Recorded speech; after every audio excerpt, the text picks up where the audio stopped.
Hi, இன்னைக்கு நம்ம கூட டாக்டர் ஸ்வாதி இருக்காங்க. அவங்க கிட்ட நம்மகிட்ட வந்த ஆயுர்வேதா பத்தி டைரக்ட் கமெண்ட்ஸ், டைரக்ட் மெசேஜ்லாம் வந்திருக்கு. அதை பத்தின மித்ஸ் எல்லாமே நம்ம அவங்க கிட்ட கேட்டுலாம் தெரிஞ்சுக்கலாம். ஹாய் ஸ்வாதி. ஹாய். நீங்க எப்படி இந்த ஆயுர்வேதா ஃபீல்டு சூஸ் பண்ணீங்க?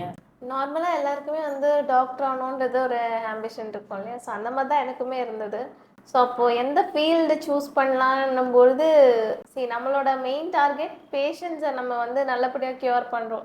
ஏர்னிங்கிறது எல்லாருக்குமே ஒரு ப்ரைமரி சோர்ஸ். அதை தாண்டி ஏர்னிங்ஸும் இருக்கணும், நமக்கும் இருக்கணும், ப்ளஸ் பேஷண்ட்டுக்கும் அது 100% போகணும் அப்படின்னு சூஸ் பண்ணும்பொழுது அலோபதி போனால் சிம்டமேட்டிக்காக நம்ம க்யூர் பண்ணி ஒரு யூஸும் இல்லைன்றதை அனலைஸ் பண்ணேன். ஸோ எங்கே போனால் ரூட் காஸை வந்து ட்ரீட் பண்ணி சரி பண்ண முடியும், திரும்ப வராமல் அந்த பேஷண்ட்டை வந்து ப்ரிவென்ட் பண்ண முடியும்னு சூஸ் பண்ணும்போது எனக்கு ஆயுர்வேதம் ஒரு பெஸ்ட் ஆப்ஷனாக இருந்தது. இது வரைக்குமே நான் எதுவுமே ரெக்ரெட் பண்ணல, இதுக்கு மேலே நான் ரெக்ரெட் பண்ண மாட்டேன் ஏன் ஆயுர்வேதா சூஸ் பண்ணோன்ட்டு.